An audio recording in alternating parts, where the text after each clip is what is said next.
बाबतीत आपल्या समाजाचे राष्ट्रीय अध्यक्ष आदरणीय कैलास बापू बापू जरा माझ्याकडे बघून घ्या. मला बरं वाटतं तुमच्यासारख्या मोठ्या माणसाचा हात जर पाठीशी राहिला ना, छाती काढून कोणालाही फोडायला फोडून टाकत बापू. ताकद आहे. कसं बापू, मी बऱ्याच वेळापासून समोर बसून पाहून राहिलो.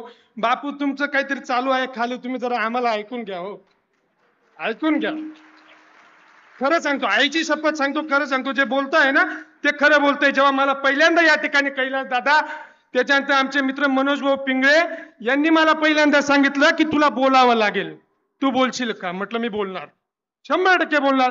मग नंतर परत फोन आला, तू कशावर बोलशील? म्हटलं तुम्ही सांगाल त्याच्यावर बोलेल. म्हणे तू सामाजिकवर बोलशील का? म्हटलं 100% बोलेल. नंतर म्हणे तू राजकीयवर बोलशील का? म्हटलं अरे मी तर 10 वर्षापासून आमदाराचा पीए आहे, तर मला माहिती आहे ना राजकारणावर कसं बोलायचं, बोलू शकतो. त्यानंतर मला असं सांगण्यात आलं की वैवाहिक विषयावर तुला बोलायचंय. बापू, मी काल रात्री 3:30 वाजता मुंबईहून आलो. मंत्रालयात जरा कामं होते, कामांसाठी गेलो होतो. आणि ज्यावेळेस मला सांगण्यात आलं की वैवाहिक विषयावर तुला बोलायचं आहे, मी जरा विचार करायला लागलो. विचार करता करता अचानक माझ्या मोबाईलवर फोन आला आणि लक्षात आलं की आपल्या बायकोचा फोन आला. म्हणजे आता तुला टेन्शन नाही, गड्या तुझं होऊन गेलं, अडचण नाही. बापू 22 तारखेला 22 जानेवारीला पोरगा झाला, 9 महिन्याचा, एकदम गोंडस यायची शपथ सांगतो. इतका भारी आहे, एक नंबर.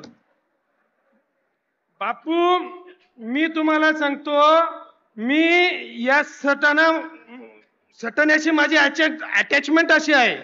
मी MCS झालोय, master of computer science. Bapu software engineer आहे. आणि असा तसा नाही, आमच्या लोणेरचे अध्यक्ष इथे बसले, विचारून घ्या. 10वीला प्रथम, 12वीला प्रथम, आईराय गैरानी सगळे बक्षीस लाटायचो. बापू सोपं काम नव्हतं, एकदम भारी. MCS झालो. आता सगळं मला एक सांगा, वाणी समाजाचा प्रोफेशनली धंदा कोणता आहे? हो, हायजॅक झाले बापू, हायजॅक. कोणी बी उठ आणि किराणा दुकान टाक. अरे काय होतंय हे?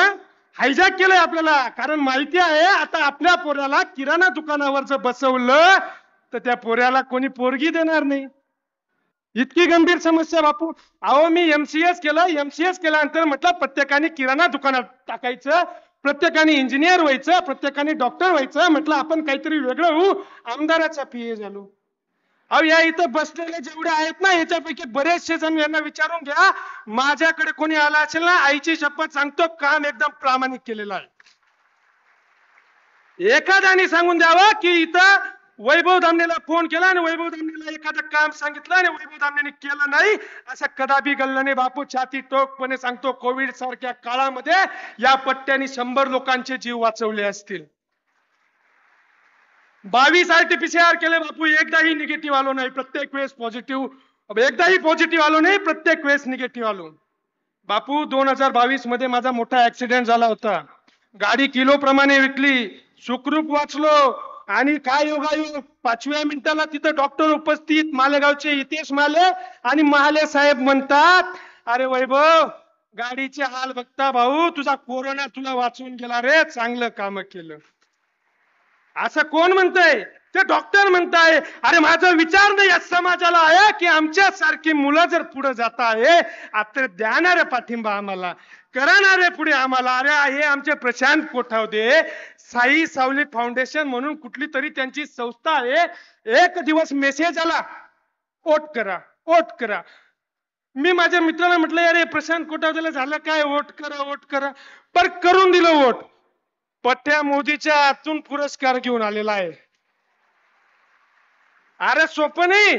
इकडे प्रशांत कोठावदे मोदीच्या हातून पुरस्कार घेऊन येतात आणि तिकडे आमचे सचिन कोठावदे राहुल गांधीच्या मांडीला मांडी लावून बसतात.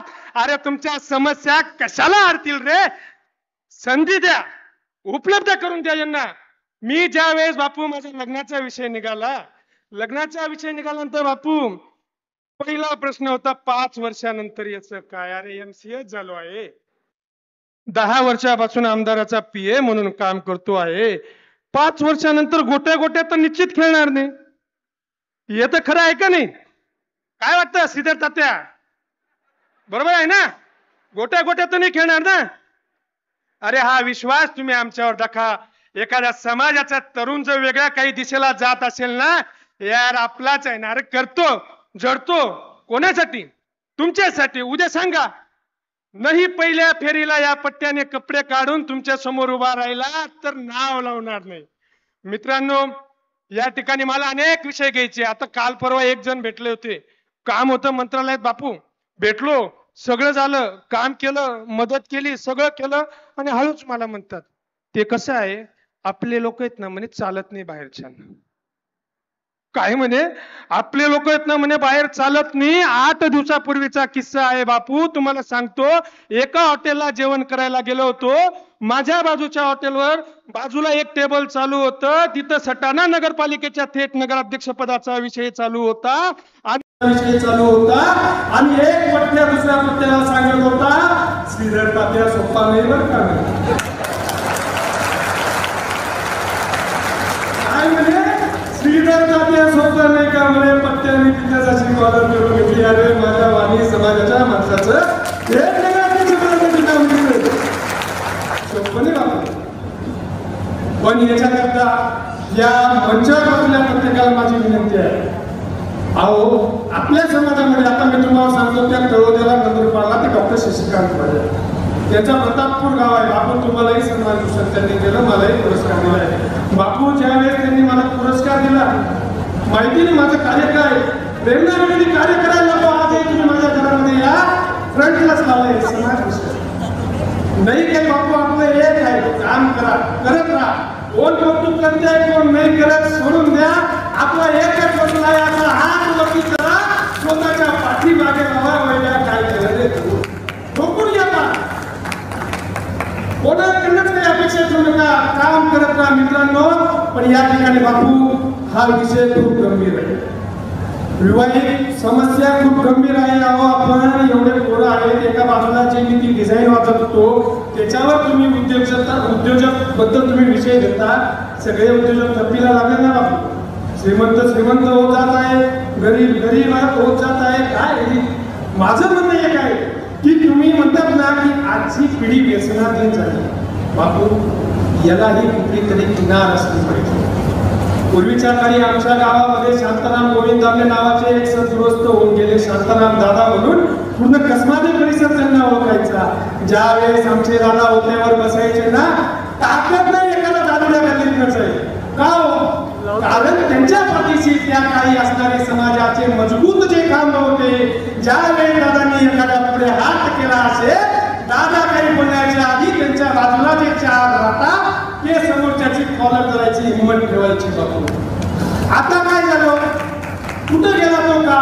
कारण आपल्याचं एखाद्याचं वागण झालं, माझ्यासारख्या येडमध्ये पडायला गेलं, हळू चापलं जे येतं आणि सांगणार पडू देण्यावरती तुझ्या काय बापाचं झालं काय सांगतं असं. हे चांगलं नाही बापू. मी तुम्हाला सांगतो, आपल्या समाजाचा उत्कर्ष करायचा असेल, मी असं म्हणत नाही, गावागावामध्ये 100% आजही माझ्या लोणेर गावामध्ये कुठलीही समस्या असू द्या, कुठलीही अडचण असू द्या, आमचा समाज एक पडतो. त्याच्यामध्ये हे पुढे जाऊन होतं बापू. हळूच कशी एखादा म्हणतो ते कधी तोंड पाहून जातात. अरे बाबा हे तोंड पाहून तुझ्याकडे येत असतील तर तू त्यांना फोन कर. बिझी असतील दुसऱ्यांदा फोन कर, बिझी असतील तिसऱ्यांदा फोन कर. नाही आला तर माझ्यासारखा माईक घे आणि या मंचावर मार. या पद्धतीने मी या आज माझ्या समोर बसलेल्या तरुण पिढीला मी सांगू शकतो. खरं सांगायला गेलं बापू, आज वेगळा समज आपल्या समाजाबद्दल बाहेर पोहोचतो. कोणी म्हणतं तुमच्या समाजामध्ये लग्न होणं सोपं नाही. अरे आमच्या समाजामध्ये नाही, ही अडचण प्रत्येक समाजामध्ये आहे. पण आपला समाज बदनाम होतोय, त्याचं कारण काय आहे, त्याचं मूळ काय आहे बापू, हे शोधणं आपल्याला या ठिकाणी गरजेचं आहे. अहो अनेक ठिकाणी मला अनुभव येतात. काही ठिकाणी म्हणतात की आपल्या समाजाचे लोक ज्या वेळेस कुठेतरी चांगल्या ठिकाणी कार्य करत असतील तर ती लोक आपल्या लोकांना मदत करत नाही. आमच्या सटाण्याचे DYSP होते प्रशांत आंबेडकर, आता कोल्हापूरला SP झाले, IPS आहे. कधीही फोन करा. तुमच्या बाजूला बसलेले डॉक्टर ललित मेतकर, त्यांचे बंधू पंकज मेतकर इथं युवक जिल्हा एक्झिक्युटिव्ह इंजिनियर आहेत. कधीही फोन करा. मग त्यांनी एकदा फोन केल्यानंतर बिझी माणसं आहे, नाही केलं तर नाही केलं तर काय पडायचं, घरात करून द्यायचं. माझं तर तेच काम आहे बापू. एका तुझी मदत केल्या बापूंकडे काम आलं, बापूंना सांगा बापू माझं काम आहे, बापू एकदा नाही म्हणते, बापू मी दुसरं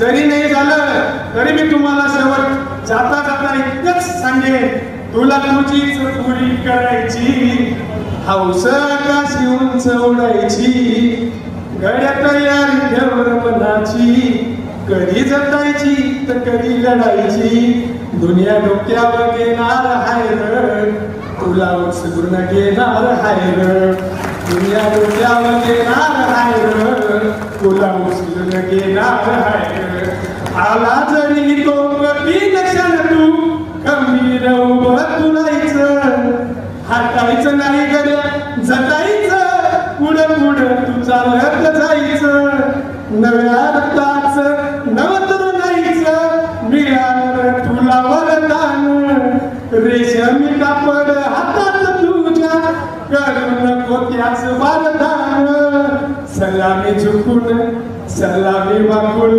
सलामी ठोकून देणार हाय, तुला उचलून देणार हाय. जय श्री